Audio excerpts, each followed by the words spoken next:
Bienvenido.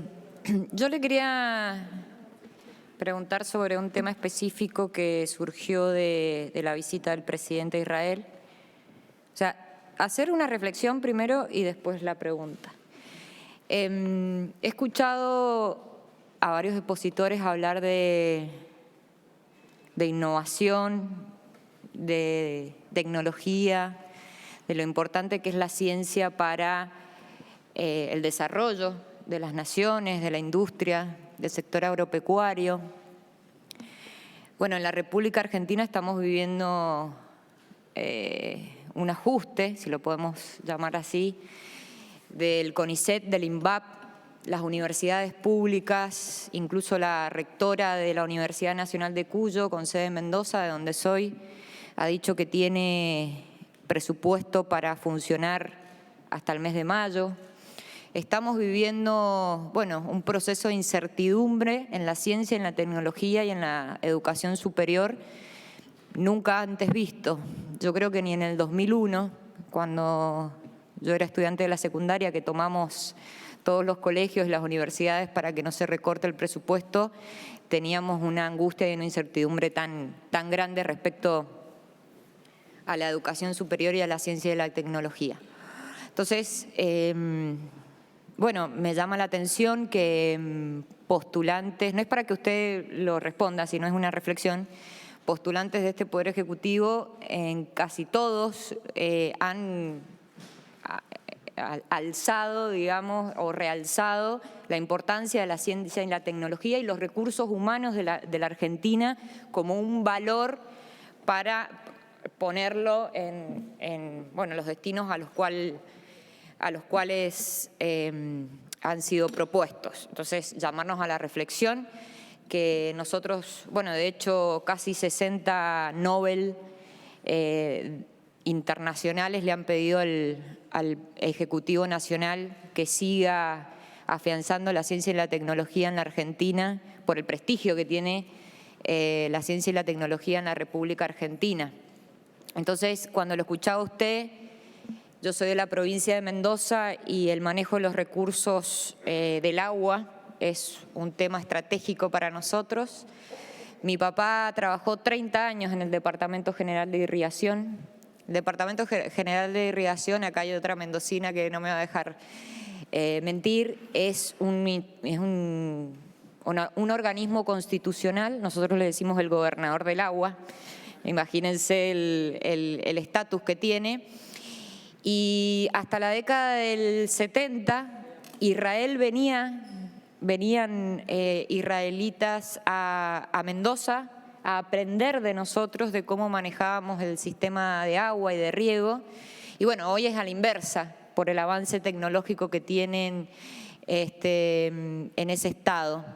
Entonces, como conclusión, creo que no tenemos que hablar de inversiones. Sí, obviamente las queremos, pero también de transferencia de tecnología.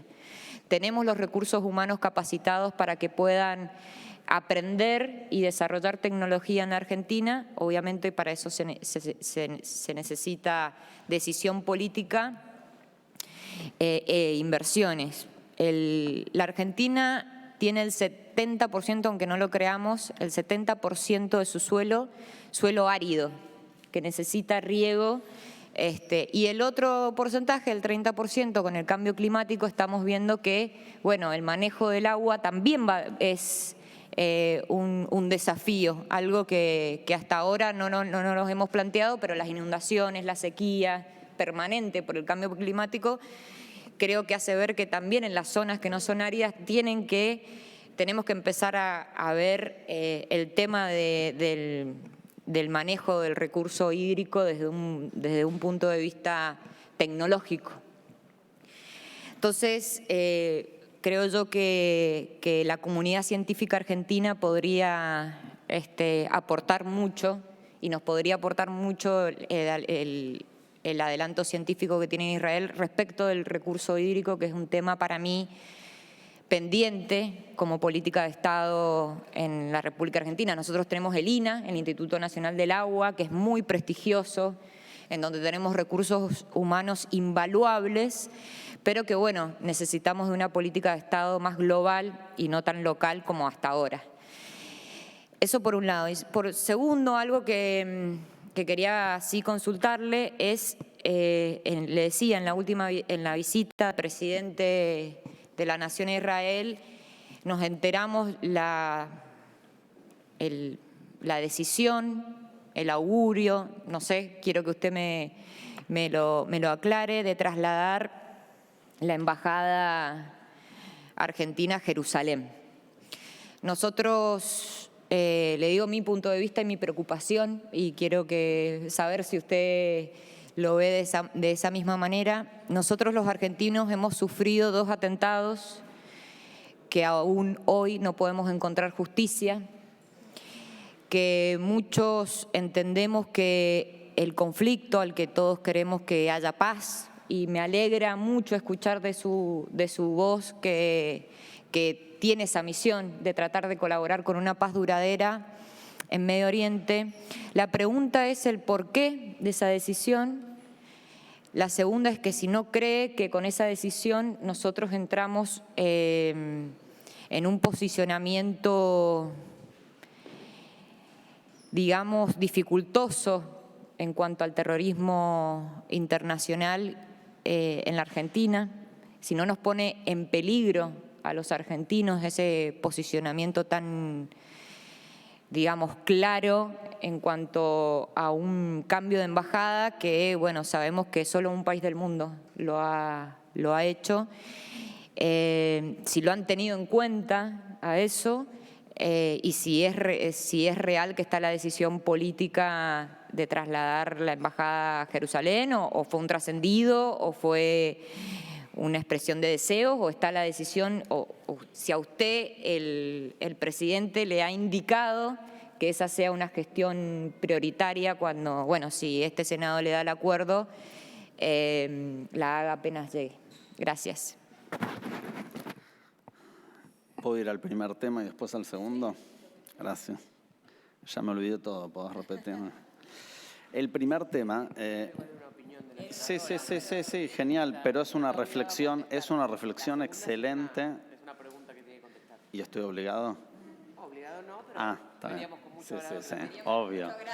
La primera reflexión obviamente es una reflexión excelente, y mientras yo preparaba mi discurso y pensaba en esto, justamente lo primero que pensaba era en su observación. ¿Cuál es la diferencia? El modelo de innovación, desarrollo israelí no está basado en una inversión estatal. Está basado completamente en otro modelo que resultó ser eficiente, eficaz y mucho más productivo. El modelo de startup de Israel junta 2 puntos. Junta a los estudiantes, junta a los empresarios y el tercer punto, obviamente, junta a las empresas. En ese triángulo virtuoso es donde se da el mayor fruto de innovación y desarrollo. Entonces yo creo que si nosotros podemos traer ese triángulo virtuoso aquí, y que los que inviertan en innovación y desarrollo sean las mismas empresas utilizando nuestro recurso humano, que son los estudiantes, y nuestros recursos naturales. Entonces, por eso no creo que haya un conflicto entre estos 2 modelos. No fue esa mi apreciación.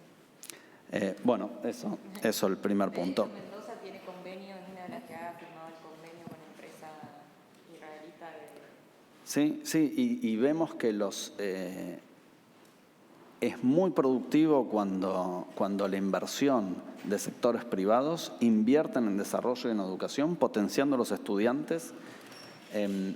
Entonces, por eso la reflexión que usted recién hizo acerca de esta aparente política local de retirar recursos en inversión de tecnología y desarrollo, no creo que atenten contra nuestra inversión y desarrollo. Porque si por otro lado nosotros abrimos las puertas a que vengan un montón de actores interesados, privados o estatales de diferentes partes del mundo a invertir aquí, puede haber muchísimo más desarrollo que el actual. Pero es un punto muy apropiado, muy adecuado y lo tuve muy en cuenta. Bueno, segundo punto, mudanza de la embajada. La mudanza de la embajada a Jerusalén es una decisión... Comentarios de nosotros. No hay problema. La mudanza de la embajada a Jerusalén es una decisión de nuestro señor presidente en materia de política exterior. Esto lo viene anunciando hace por lo menos un año, digamos, no es una novedad ahora en Israel, fue una de sus promesas dentro de su campaña. Es verdad lo que usted dice, hay un montón de variables. Como toda decisión genera variables secundarias que generan impactos.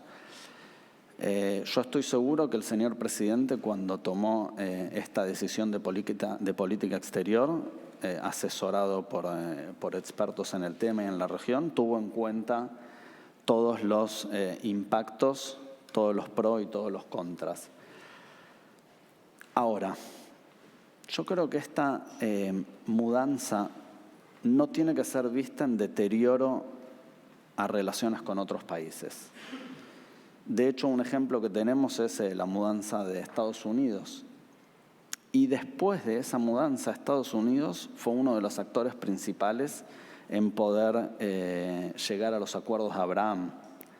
Y parecería paradójico, porque los acuerdos de Abraham son acuerdos entre Israel y muchos países árabes vecinos, y Estados Unidos fue el impulsor de esos acuerdos, incluso después de haber mudado la embajada.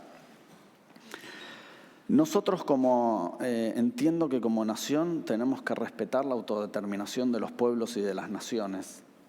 El Estado de Israel decidió desde 1980 que su capital está en Jerusalén. El Parlamento está en Jerusalén, la casa y la oficina del primer ministro está en Jerusalén, la sede del presidente está en Jerusalén y la Corte Suprema está en Jerusalén. Y para ese Estado autodeterminó que esa es su capital. Entonces yo entiendo que el presidente de la nación tomó esa decisión respetando el derecho del Estado de Israel de autodeterminar su capital. Ahora, ¿es una decisión? Sí, es una decisión tomada. Obviamente toda decisión teórica después necesita un brazo ejecutor y entre la teoría o el dicho y el hecho hay que evaluar un montón de factores. ¿Sí? Hay que evaluar un montón... El dicho. Sí. Lo escuché y lo repetí. No. Entonces, la declaración de la voluntad ya fue expresada. ¿Es una decisión tomada? Sí. Ahora, ¿cómo se ejecuta eso? Eso se ejecuta con paciencia, con sabiduría, siendo humilde y escuchando a todos los actores involucrados para que esta mudanza no genere o por lo menos reduzca al mínimo los posibles impactos negativos y multiplique y maximice los impactos positivos. Con relación a los dos atentados, yo aquí tengo una visión bastante firme, que es con el terrorismo no se negocia, no se dialoga. Es muy simple, si diera resultado lo haría, el tema es que no da resultado. Yo creo que tomar una política de Estado en función de un capricho de grupos terroristas sería justamente premiar los actos de terror, porque le estamos enseñando que los actos de terror y de terrorismo y la agresión tienen efecto e influyen en nuestras decisiones. Entonces, obviamente, los dos atentados que hace poco estuvimos y yo dije, no fueron atentados físicos, fueron atentados al corazón de la moral de toda la humanidad, a todo el pueblo argentino, al Estado de Israel, a la comunidad judía, a todo el mundo. Y creo que nosotros no podemos ser títeres que elegimos nuestras decisiones y nuestra continuidad en función del terrorismo. porque si no, al final terminaríamos siendo sociedades manejadas por grupos terroristas. Es un punto a tener en cuenta. Nadie quiere poner en riesgo ninguna vida, ningún ataque, y por eso es uno de los temas principales que está dentro de la consideración. Pero como dije, es una decisión y una declaración de voluntad. Hay que ver cómo se ejecuta con paciencia y con los pasos adecuados para minimizar al mínimo posibles daños. Senador.